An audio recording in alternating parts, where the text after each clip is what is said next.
गुरुरेव गतिर्गुरुमेव भजे गुरुणैव सहास्मि नमो गुरवे न गुरोः परमं शिशुरस्मि गुरोर्मतिरस्ति गुरौ मम पाहि गुरो येनाक्षरसमाम्नायमधिगम्य महेश्वरात् कृत्स्नं व्याकरणं प्रोक्तं तस्मै पाणिनये नमः येन धौता गिरः पुंसां विमलैः शब्दवारिभिः नमश्चाज्ञानचं भिन्नं तस्मै पाणिनये नमः वाक्यकारं वररुचिं भाष्यकारं पतञ्जलिं पाणिनिं सूत्रकारं च प्रणतोऽस्मि मुनित्रयम् ये ये अभ्यासं कर्तुम् इच्छन्ति कृपया हस्तमुन्नयन्तु kindly raise your hand if you want to chant. First preference for those who have memorized. Those who have memorized, if you want to chant, kindly raise it. Sampurna Bhagini, you can start from 41. 3-1-41. अस्तु महोदय। विदाङ्गुर्विन् विन्वत्य वद्यन्यतरस्याम् अभियुन्ध एकनिमिषम्।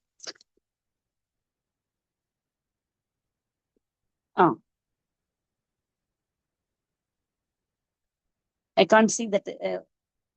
महोदय उपरि गच्छति महोदय 42. अस्तु एकं क्षणम् इतोपि इदानीं सम्यक् अस्ति महोदय, धन्यवादः।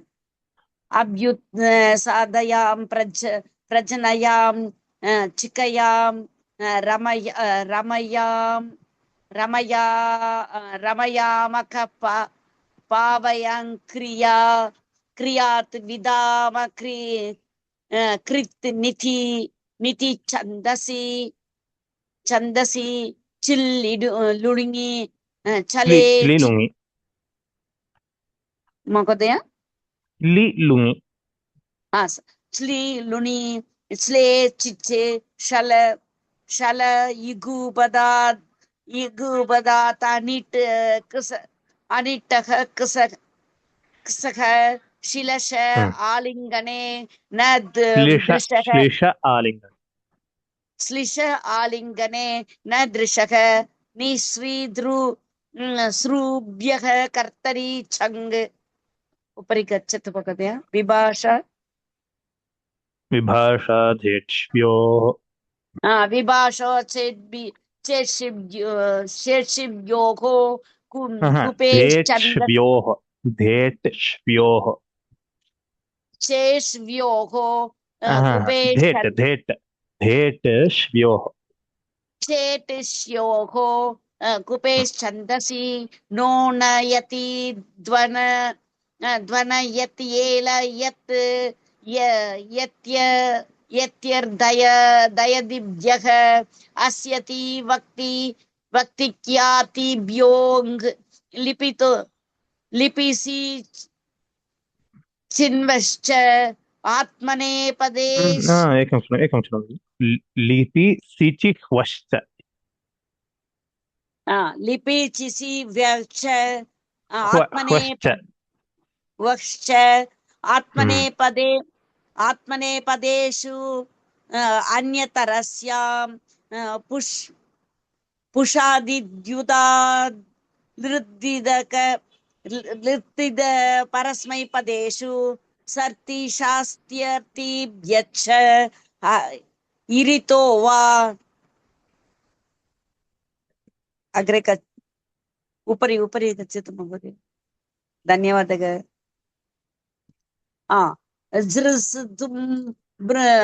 तुम्बु मृच्छुम्बुलु लुचु ग्रुचु ग्लू चुरुग्लू चृग् लृञ्च च व्यच्छ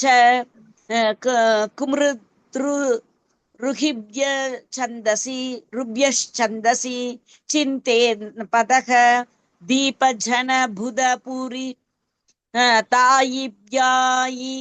यायिभ्यो अन्यतरस्याम् अच कर्मकर्तरि दुहश्च न रुदः तपो नुतापे च।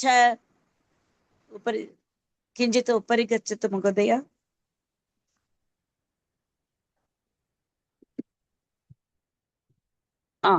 तपो अनुतापे च चिन्भावकर्मणोः सार्वधातुके यक् कर्तरि शप् दिवादिव्ययष्यन् वा ब्लाश भ्रमो क्रमु क्ल मुत्र चित्र सित्रूटीलशः यशो अनुपसर्गात् संशयच्छ स्वादिव्य स्नुः संयसश्च. महोदय It is not samshayascha. Sanyasascha. संयश्च स्वादिव्यो स्नुः श्रुच्छ अक्षो अन्यतरस्यां तनुकरणे Takshak तुदादिव्यगशक रुदादिव्यगश्रम् स्नम् किञ्चित् उपरि क्षम्यतां महोदय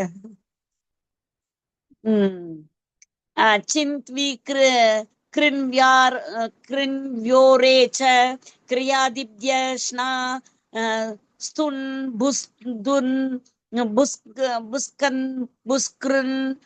बुस्कृन्व्यः शृणु च हलशन शानञ्जौ. How to pronounce Magadya? Shanajjau. Shanajjau. Shanajjau. Chandasi. Shayajhapi. Vyatyayo bakulam. Kinchita uparigat.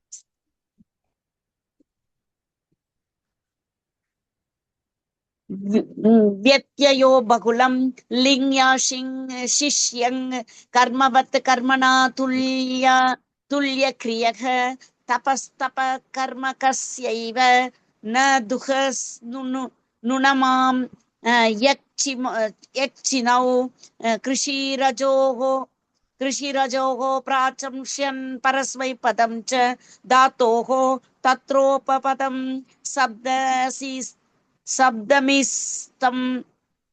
शब्दमिस्तं कृत्याः तव्यत्तव्या कृदतिं वासरूपो स्त्रियां कृत्याः तव्यत्यानि यरः अचो यत् पोरदुबादात् शकी सहोच किञ्चित् उपरि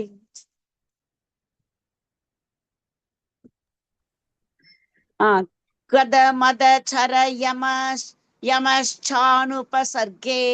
अलं भगिनि, अलमलं, धन्यवादाः. सम्यक् उक्तम्. इतोपि अभ्यासः करणीयः. सम्यक्. अस्तु महोदय, करोमि महोदय. धन्यवादाः भगिनि. सोनिया भगिनि. धन्यवादः. Ram. Which pada? Ram. I can continue with this. Okay, you can continue.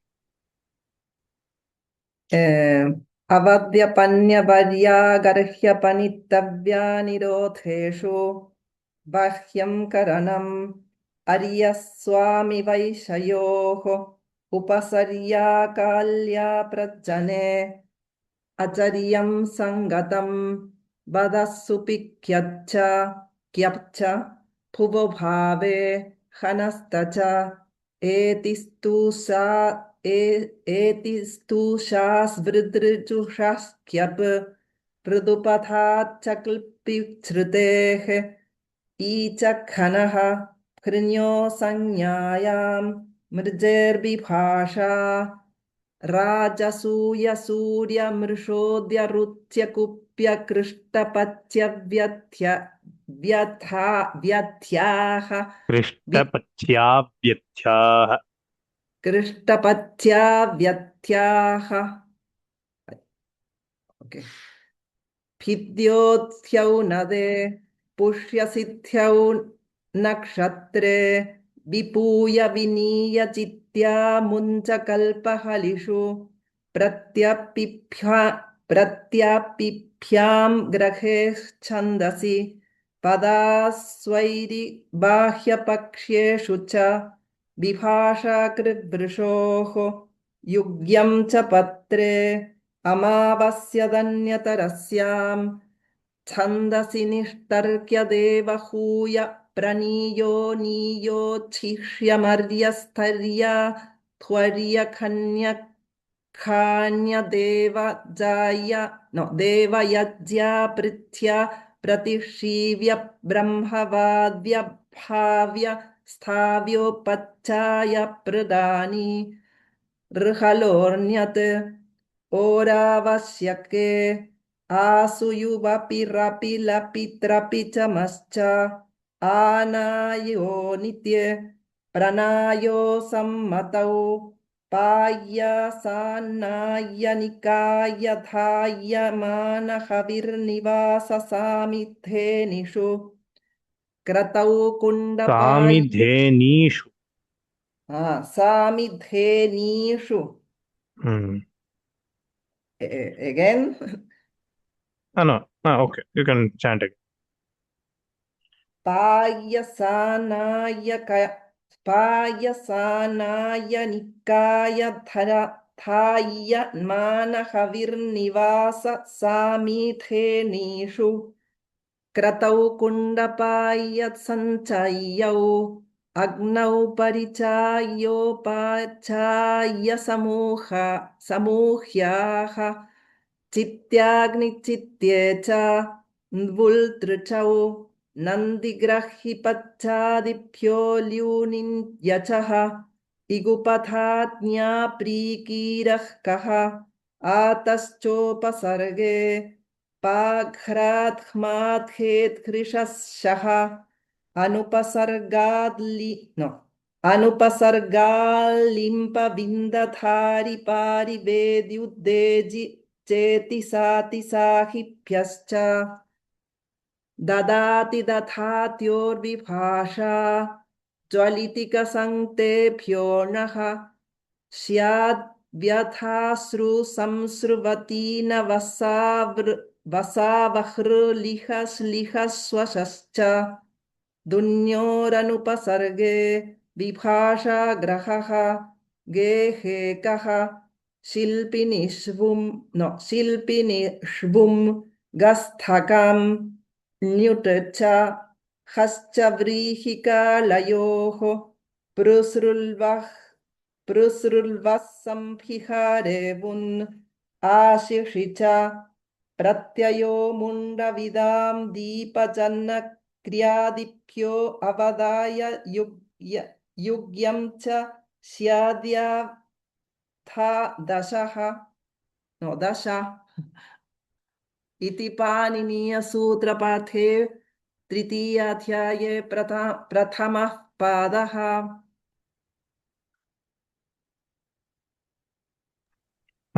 अन्ते क्रियादिभ्यो वद्य.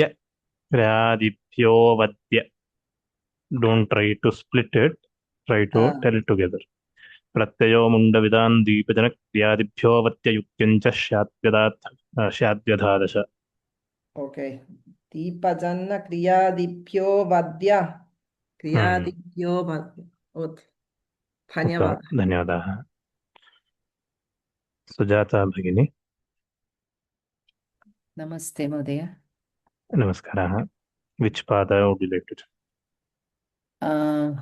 चतुर्थः पाद. Chaturtha. Okay.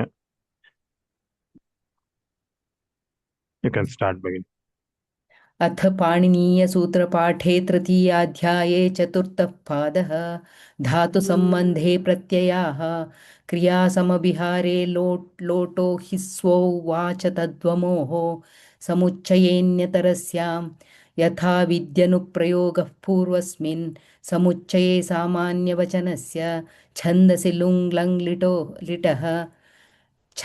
लुङ् लिटः लिङर्थे लेट् उपसंवादाशङ्कयोश्च तुमर्थे सेसेन सेसेन् से खसेनध्यै अध्यैन् खध्यै खध्यैन् शध्यै शध्यैन् तवै तवेन् तवेनः प्रयैरोहिष्यै अव्यतिष्यै दृशे विख्ये च शकिनमुल्कमुलौ ईश्वरे तोऽसुङ्कसुनौ कृत्यार्थे तवैकेन् केन् यत्वनः अवचक्षेश्च अग्रे भावलक्षणे स्थेन् क्रैं वदि चरिहुतमिजनिभ्यस्तोऽसुन् स्रपित्रदोः कसुन् अलङ्खल्वोः प्रतिषेधयोः प्राचाङ्क्त्वा उदीचां माङो व्यतिहारे परावरयोगे च समानकर्तृकयोः पूर्वकाले अभीक्ष्ण्ये नमुल्च न यद्यनाकाङ्क्षे एकं क्षणं भगिनि, एकं क्षणम्। आभीक्ष्ण्ये, अभीक्ष्ण्ये नास्ति। सरि ओके आभीक्ष्ण्येण मुल्च न यद्यनाकाङ्क्षे विभाषाग्रे प्रथमपूर्वेषु कर्मण्याक्रोशे क्रियः कमुयि स्वाधुमीनमुल् अन्यथैवङ्कतमित्थं सुसिद्धाप्रयोगश्चेत् यथा ततयोरसूया प्रतिवचने कर्मणि दृशिविदोः साकल्ये यावति विन्दजीवोः अग्रे चर्मोदरयोः पूरेः वर्षप्रमाण ऊलोपश्चास्यान्यतरस्यां चेलेक्नोपेः निमूलसमूलयोः कषः शुष्कचूर्णरूक्षेषु पिशः समूलाकृतजीवेषु हन्क्रैङ्ग्रहः करणे हनः स्नेहने पिशः हस्ते वर्तिग्रहोः अग्रे स्वे पुषः अधिकरणे बन्धः संज्ञायां कर्त्रोर्जीवपुरुषयोर्नशिवहोः ऊर्ध्वेषुचिपुरोः उपमाने कर्मणि च कषादिषु यथा विद्यनुप्रयोगः उपदंशस्तृतीयायां हिंसार्थानां च समानकर्मकाणाम् सप्तम्याञ्चोपपीडरूधकर्षः समाससत्तौ रुधकर्षः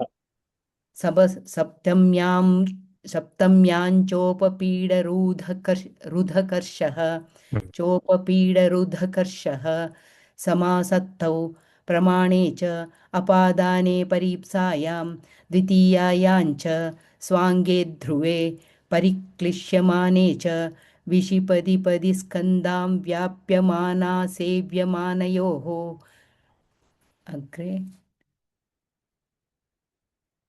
अस्य तित्रशोः क्रियान्तरे कालेषु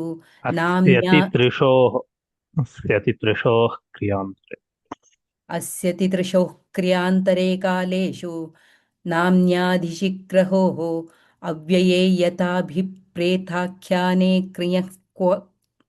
क्रियक्त्वाणमुलौ तिर्यच्यपवर्गे स्वाङ्गे तस्प्रत्यये क्रव्वोः नाधार अलमलं धन्यवादाः, सम्यक् उक्तम्।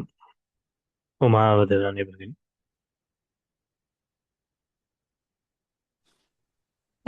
हरि ओम्। तृतीयः पादः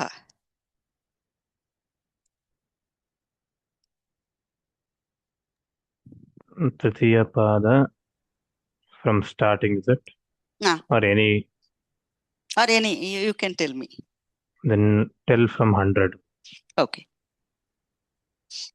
क्रियश्च इच्छा अप्रत्ययात् गुरोश्च हलः षिद्बिदादिभ्योऽङ् चिन्ति पूजि कथि कुम्भि चर्चश्च आतश्चोपसर्गे न्यासश्रन्थो युच् रोगाख्यायां ण्वुल् बहुलं संज्ञायां विभाषाख्यान परिप्रश्नयोरिञ्च पर्यायार्हर्नोर्पत्तितु ण्वुच् आक्रोशे नैयनीः कृत्यल्युटो बहुलं नपुंसके भावेक्तः ल्युट् च कर्मणि च येन संस्पर्शात् कर्तुः शरीरसुखं करणाधिकरणयोश्च पुंसि संज्ञायां गः प्रायेण गोचर संचर वह व्रज व्यजापण निगमाश्च अवे त्रिस्त्रो अवे त्रिस्त्रोर्घै हलश्च अध्यायन्यायोध्यावहंसा संहाराश्च अध्यायन्या योध्यावसंहाराश्च उदङ्कोनुदके जालमानायाः मानयः जालमानयः खनोघा च ईषद्दुः सुषु कृच्छार्थेषु खल् कर्तृकर्मणोश्च भ्रूकृयोः आतो युच् छन्दसि गत्यर्थेभ्यः अन्येभ्योऽपि दृश्यते वर्तमान सामीप्ये वर्तमानवद्वा आशंसायां भूतवच्च क्षिप्रवचने लृट् आशंसावचने लिङ् नानध्यतन वित् क्रियाप्रबन्ध सामीप्ययोः नानद्यतनवत् क्रिया नानद्यतनवत् क्रियाप्रबन्ध सामीप्ययोः भविष्यति मर्यादावचने वरस्मिन् कालविभागे चानहोरात्राणां परस्मिन् विभाषा लिङ्निमित्ते लृङ् क्रियातिपत्तौ भूते च वोताप्योः गर्हायां लडपि जात्वोः गर्हायां लडपि जात्वोः विभाषा कथमि लिङ् च किं वृत्ते लिङ् लृटौ अनवक्लृत्यमर्षयोरकिं वृत्तोऽपि किं किलास्त्यर्थेषु लृट् जातु यदोर्लिङ् यच्छ यत्रयोः गर्हायां च चित्रीकरणे च शेषे लृड यदौ उताप्योः समर्थयोर्लिङ् कामप्रवेदने कच्चिति कामप्रवेदने कच्चिति संभावने लमिति चेत् सिद्धा प्रयोगे विभाषा धातौ संभावन वचने यदि हेतुमतोर्लिङ् इच्छार्थेषु लिङ् लोटौ समानकर्तृकेषु तुमुन् लिङ् च इच्छार्थेभ्यो विभाषा वर्तमाने विधिनिमन्त्रणामन्त्रणाधीश्च सम्प्रश्नप्रार्थनेषु लिङ् लोट् च प्रेष्याति सर्गप्राप्तकालेषु कृत्याश्च लिङ् चोर्ध्वमौहूर्तिके स्मे लोट् आधिष्ठे च कालसमयवेलासु तुमुन् लिङ् यदि अर्हे कृत्यतृचश्च आवश्यकाधर्मण्ययोर्निनिः कृत्याश्च शकिलिङ् च आशिशिलिङ् लोटौ त्विक्ष्टौ च संज्ञायां माङ्गिलुङ् स्मोत्तरे लङ् च इति पाणिनीयसूत्रपाठे तृतीयः पादे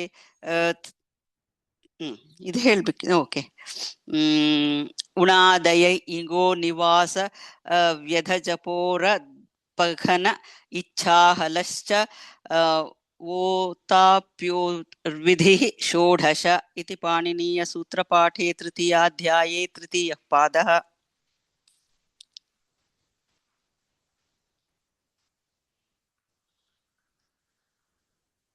ಧನ್ಯವಾದः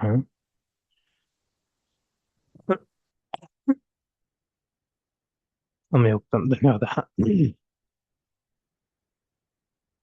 महालक्ष्मी द्वितीयपाद वदामि वा प्रयत्नं अस्तु करोमि आरम्भतः वा किं महोदय आरम्भतः वदति वा आरम्भतः अस्तु भगिनि अथ पाणिनीयसूत्रपाठे तृतीयाध्याये द्वितीयः पादः कर्मण्यं भावामश्च आतोनुपसर्गे कः सुपिस्तः तुन्दशोकयोः परिमृजापनुदोः प्रेदाज्ञः समीक्ष्यः गापोष्टक हरतेरनुद्यमने च वयसि च आङ्गिताच्छील्ये अर्हः स्तम्भकर्णयोरमिजपोः शमिधातोः संज्ञायाम् अधिकरणे शेतेः चरेष्टः भिक्षासेनादायेषु च पुरोग्रतोग्रेषु सर्तेः पूर्वे कर्तरि क्रियो हेतुताच्छील्यानुलोम्येषु दिवा विभा निशा प्रभा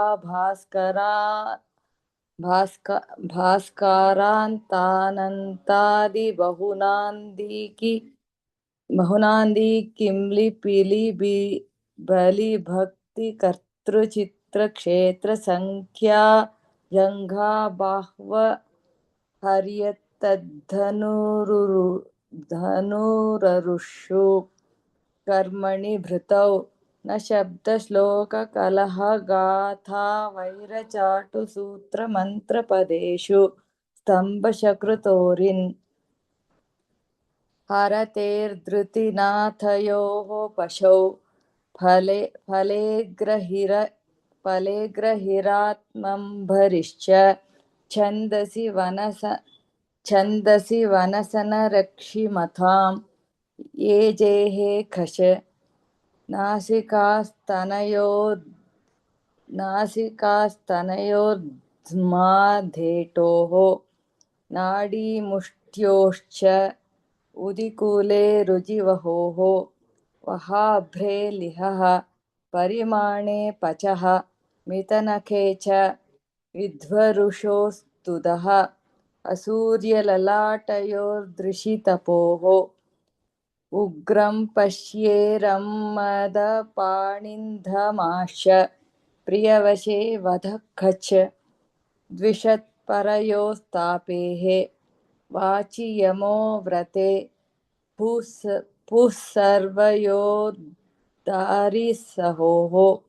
सर्वकूलाभ्रकरीशेषु कषः मेघर्तिभयेषु कृञः क्षेमप्रियमर्द्रेण्च आशिते भुवः करणभावयोः संज्ञायां भृतृवृजिधारिसहितपिदमः गमश्च अन्तात्यन्ताध्वदूरपारसर्वानन्तेषु डः आशिषिहनः अपे क्लेशतमसोः कुमारशीर्षयोर्निनिः लक्षणे जायापत्योष्टक अमनुष्यकर्तृके च शक्तौ हस्तिकपाटयोः पाणिघटाडघौ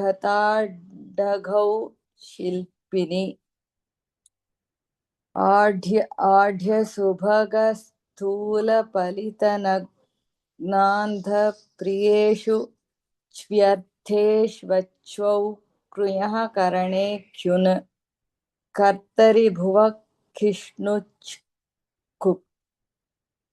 कर्तरि भुवः खिष्णुच्छ्कुकञ्ञौ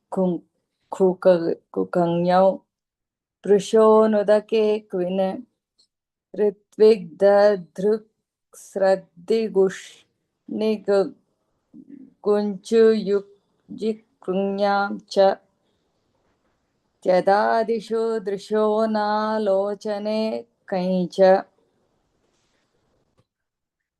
पर्याप्तं वा महोदय? धन्यवादाः, सम्यक् उक्तम्। धन्यवादः। अनुराधा भगिनी। नमस्कार। अग्रे पठामि। अग्रे अस्तु।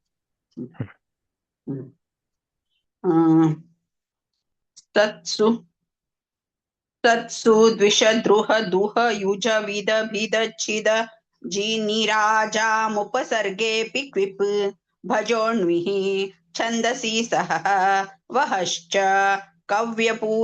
कव्यपुरीषु पूरीशेषु युट हव्येन्नन्तः पादं जनसन खन क्रम गमो विट् अदो नन्ने क्रव्ये च दुहः कप्घश्च मन्त्रे श्वेतवहो शेतवहोक्तः शस्पुरोडाशोऽन्विन् अवेयजः विजुपे छन्दसि आतो मणिक्वनि वनिपश्च अन्येभ्योऽपि दृश्यन्ते क्विप् च स्तः क च सुप्यजातौ निनिस्ताच्छील्ये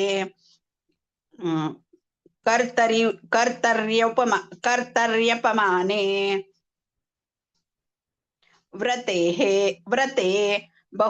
बहुलमाभीक्ष्णे मनः आत्ममाने खश्च भूते कर्णे यजः कर्मणि हनः ब्रह्म भ्रूणवृत्रेषु क्विप् उपरि करोति आचार्य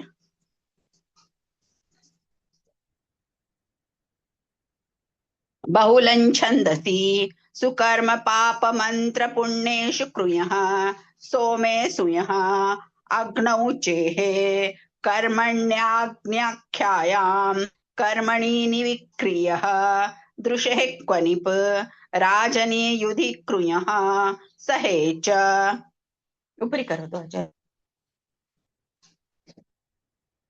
आचार्य उपरि करोतु सप्तम्याञ्जनेर्डः पञ्चम्यामजातौ उपसर्गे च संज्ञायाम् अनौ कर्मणि अन्येष्वपि दृश्यते निष्ठा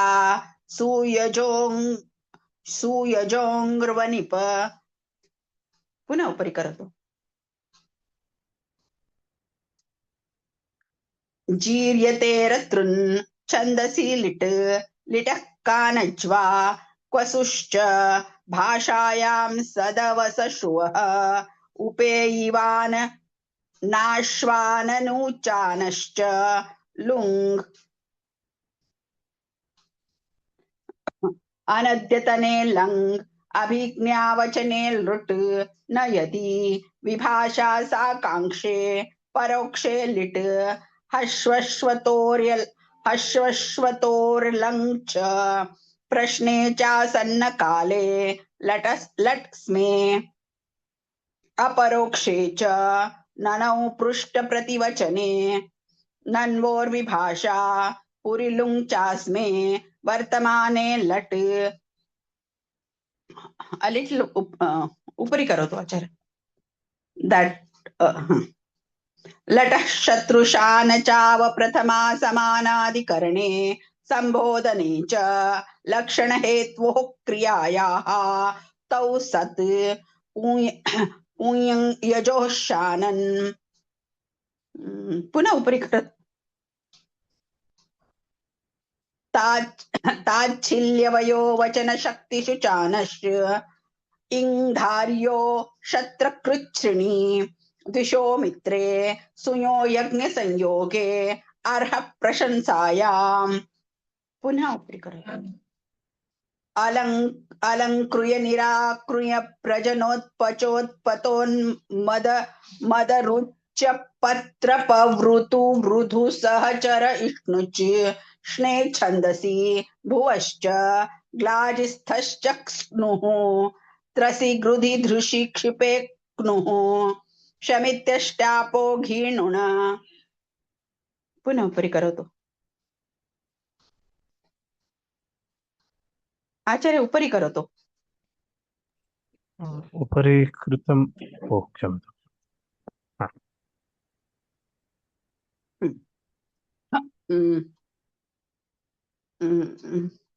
सम्पृचानुरुधाङ्यमाङ्य स परिसंसृज परिदेवि संज्वर परिक्षिप परिरट परिवद परिदह परिमुह दुष द्विष द्रुह दुह युजा क्रीडा विविच्यत्य जभ जाति चराप मुषाभ्याहनश्च वौ कशलस कत्थस्रम्भः अपेचलशः प्रेलपस्रुद्रुमथवदवसः निन्दहिंस क्लीश खाद विनाश परिक्षिप परिरट परिवादि व्याभाषा सुयो उयि देवी कृशोश्चोपसर्गे चलन शब्दार्थात् कर्मकाद्युच् अनुदात्ते तश्च हलादेः जुचङ्क्रम्य दन्द्रम्य सृगृधिज्वल शुचलश पतपदः क्रुद्धमण्डार्थेभ्यश्च न यः सूददीपदीक्षश्च लशपतपदस्था भूवृषहनकमगम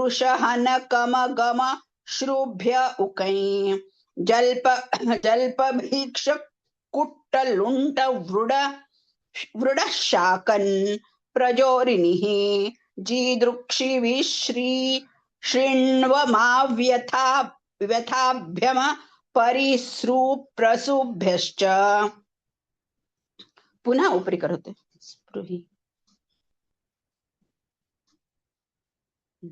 स्पृहि गृहि पतिदयि निद्रा तन्द्रा श्रद्धाभ्य आलुच दादेट शीसशद सदोरुः सुघस्यदः मरच भंज भासमिदो घुरच विधि भिदिश्चिदे कुरच इणजिस्सर्तिभ्यः क्वरप गत्वरश्च जागुरुकः यजजपदशां यङ्गः पुनः उपरि करोतु आचार्य किञ्चित् उपरि करोतु नमिकम्पिस्म्य जसकमहिंस दीपो रहः सनांश सभिक्ष उः विन्दुरिच्छुः क्या छन्दसि आद्रुगमहन जनः किंकिनौ लिट् च स्वपितृशोर्न जिङ् श्रुवन्द्योरारुः भियः कृक् लुकनौ स्थेश भास पिसकसो वरच यश्च यङ्गः पुनः उपरि करोतु किञ्चित् उपरि करोतु भ्राज भास दूर्विद्युतोर् जीप्रूजुग्रावस्तुवः क्विप् अन्येभ्योऽपि दृश्यते भुवः सज्ञान्तरयोः विप्रसम्भ्यो डवसज्ञायां धः कर्मणिष्ट्रन् दाम्नि शसयूयुज स्तुतुदसीसि च मिहपतदश नः कर्णे हलसुकरयोः पुवः अर्तिलुधुसुखनसहचर इन्नः पुवः सज्ञायां कर्तरि चर्षिदेवतयोः नितः मतिबुद्धिपूजार्थेभ्यश्च कर्मणि दिवाः पुः सर्वः सत्सु बहुलमन्येष्वपि नन्वोः शमिति भज भास धः कर्मणि अष्टौ इति पाणिनीय सूत्रपाठे तृतीयाध्याये द्वितीयः पादः नमस्कार आचार्य नमस्कारः Srividya Ram Ram Ram. Ram Ram Ram. So you'll tell fourth pada? Yes. Okay. You can start. अथ पाणिनीयसूत्रपाठे तृतीयाध्याये चतुर्थः पादः धातुसम्बन्धे प्रत्ययाः क्रियासमभिहारे लोटो हि स्वौवाच तद्भ्रमोः समुच्चयेऽन्यतरस्यां यथा विध्यनुप्रयोगः पूर्वस्मिन् समुच्चये सामान्यवचनस्य छन्दसि लुङ्लङ्लिटः लिङ्गर्थे लेट् उपसंवादाशङ्कयोश्च तुमर्थे सेन सेसेन् क्सेकसेन अध्ययैन् कध्यैन् शध्यैन् तवैन् तवेनः व्यतिहारे उदीचां माङो व्यतिहारे परावरयोर् समानकर्तृकयोः पूर्वकाले आभीक्ष्ण्येण मुञ्च क्नोपेः चेलेक्नोपेः निमूलसमूनयोः कषः शुष्कचूर्णरूक्षेषु पिशः समूलाकृतजीवेषु हन्क्रिङ्गः पूरोः ऊर्ध्वेषु शिपूरोः उपमाने संज्ञायाम्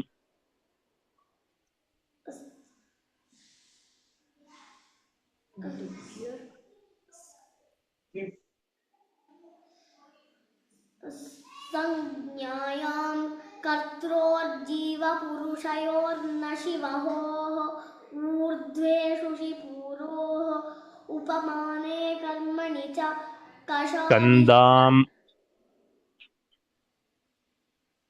अगेन स्कन्दाम् विशिपतिपदि स्कन्दां व्याप्यमाना सेव्यमानयोः अस्यतितृषोः क्रियान्तरे कालेषु नाम्न्यादिशिग्रहोः अव्यये यथाभिप्रेताख्याने तुमुन् शकधृशज्ञाग्लाघटरभलभक्रमसहार्हास्त्यर्थेषु तुमुन् पर्याप्तिवचनेष्वलमर्थेषु कर्तरि कृत् लस्य लस्य तिप्तश्झिसित्थस्तमिभ्वस्मस्ताताञ्झथा साथां ध्वहिमहिं टितात्मनेपदानान्तेरे था सस्ये ऐ एत ऐ लेटोडाटौ another I आत I वैतोऽन्यत्र 102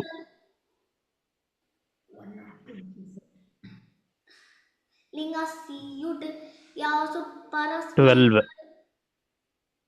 what 12 1 2 शकिनमुल्कमुलौ ईश्वरेतोऽसुङ्कसुनौ from कृत्या 12th sutra tell backwards शकिनमुल्कमुलौ दृशे विख्ये च प्रयैरोहिष्यै अव्यथिष्यै तुमर्थे से सेन से सेन् सेकसेन अध्यै अध्यैन् कद्यै कद्यैन् शद्ध्यै शद्ध्यैन् तवै तवेन् तवेनः उपसंवादाशङ्कयोश्च लिङर्थे लेट् 108 झेर्जुस् सुप्तिथोः इतोत् झस्यरन्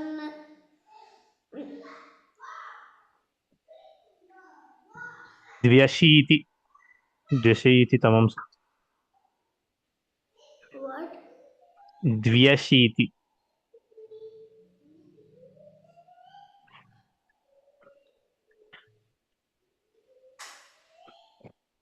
द्वि how much is द्वि टु परस्मै अशीति very good परस्मै पदानान्नलथुसु स्थल थुसनल्वमा पुनः पुनः again परस्मै पदानान्नलथुसु तुसु स्थल थुसनल्वमाः नलतु नलतु इत्यत्र महाप्राणः नास्ति there is no महाप्राण there परस्मै पदानान्नलतु सुस्थलतु सनल्वमाः परस्मै पदानान्नलथुसु स्थल थुसनल्वमाः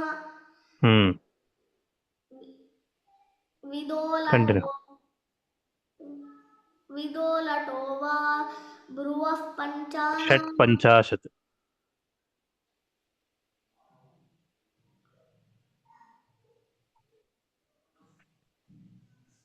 षट्पञ्चाशत् The number, he's saying the number, not the sutra. Shat means 6, Panchashat is 56th. विशिपतिपदि स्कन्दां व्याप्यमाना सेव्यमानयोः अस्य तितृषोः क्रियान्तरे चतुर्दशोत्तरं शतम्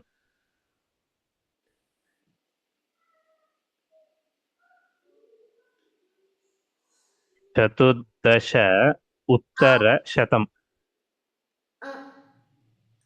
आर्धधातुकं शेषः लिट् च लिङाशिषि छन्दस्युभयथा धातुसम्बन्धे समानाधिकरणे स्वाङ्गे लिटस्तस्थस्थमिपां सप्तदश इति पाणिनीयसूत्रपाठे तृतीयाध्याये चतुर्थः पादः।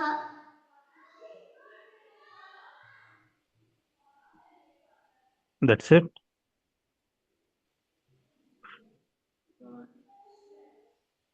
Okay. Have you learned Sanskrit numbers? Ekam, dve, trini. I mean, she is not familiar. She is. Okay. Very good. धन्यवादाः श्रीविद्या, सम्यक् उक्तं. Very well recited. Ram Ram Ram. Ram Ram Ram. Last participant for today, Chitra Srikanth Bhagini. नमस्कारः महोदय। नमस्कारः। किं वक्तव्यम्, अहं किञ्चित् कालान्तरं न आगतवती आशौचकारणे, अतः अभ्यासम् अधिकं न कृतं, प्रयत्नं करोमि महोदय। यत् भवती वक्तुम् इच्छति तद् वदतु। चतुर्थपादः एव अधिक अभ्यासं न अभवत्, अतः तदेव वदति वा? आम्। तर्हि आरम्भतः वा? तद् वदामि, एकक्षणम्। तर्हि एकाशीतितः वदतु भगिनि। एकाशीति 81 लिटस्तझयोरे शिरेच। अस्तु अस्तु, नयामि। लिटस्तझयो तयोरे शिरेच शिरेच परस्मैपदानां। एकं क्षणं पुनः। लिटस्तझयोरे शिरेच परस्मैपदानां नलतुसुस्थलतुस्तुस् परस्मैपदानां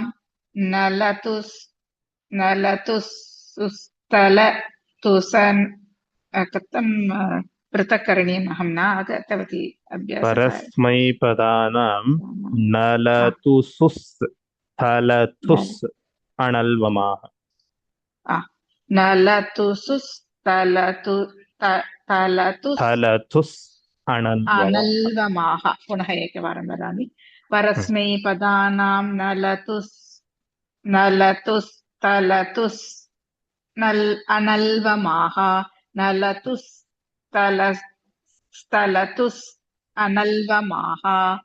विदोलटो वा ब्रुवः पञ्चानामादित आहो ब्रुवः लोटो लङ्वत् येरुः सेह्योर्पिच्च वा छन्दसि मेर्निः आमेतः सवाभ्यां वामौ आडुत्तमस्य पिच्च एत ऐ लेटोडाटौ आत ऐ वैतोऽन्यत्र इतश्च लोपः परस्मैपदेषु स उत्तमस्य नित्यङ्गितः इतश्च तस्तस्तमिपान्तान्तन्तामः लिङस्सीयुट् यासुट्परस्मैपदेषु धातोङिच्च हिदाशिषि झस्यरन् इटोत् सुट्टितोः झेर्जुस् सिजभ्यस्तद्विधिभ्यश्च आतः लङः शाकटायनस्यैव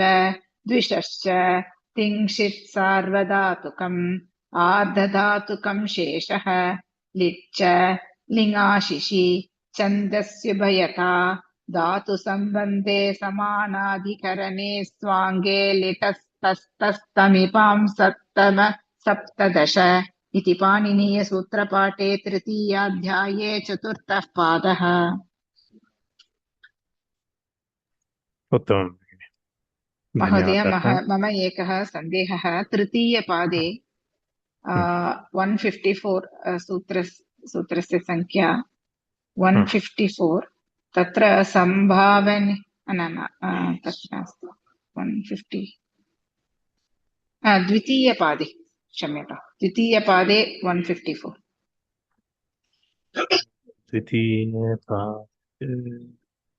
द्वितीयपादे लश लशपतपद लशपतपदस्थाभू वृष हन कम गम सृभ्य उखै इति अस्ति अत्र सृभ्य उखै इत्यत्र किमर्थं गुणसन्धि न अभवत् मध्ये किमपि तत्र विसर्गलोपः विसर्गलोपः अभूत्।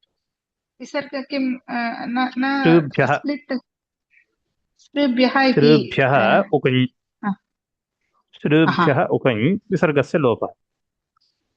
विसर्गस्य लोपः इति चेत् पूर्वतन सूत्रे पश्यन्तु तत्र सूददीपदीक्षः च इति तत्र पृथक् पृथक् दत्तं पदच्छेदं कृतं काल वर्णे तत्र दत्तमस्ति परन्तु अस्मिन् सूत्रे न दत्तमस्ति एतेव कारणात् तत् प्रायशः उट्टङ्कनदोषः।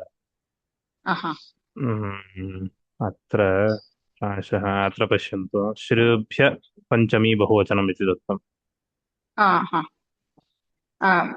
अहं तदेव रेफर् कृतवती तत्र normally they used to give and here they have not given. I thought some lopa sandhi iti. The split is not foolproof. That is, there are many mistakes in this.